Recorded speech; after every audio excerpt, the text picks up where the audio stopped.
இரவும் அல்லாத பகலும் அல்லாத பொழுதுகளுன்னோடு கழியுமா?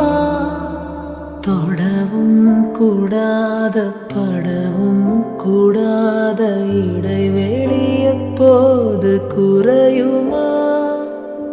உன்னை அன்றி வேறொரு நினைவில்லையே, இனி எந்த உயிர் எனதில்லையே, தடையில்லை சாவிலுமே.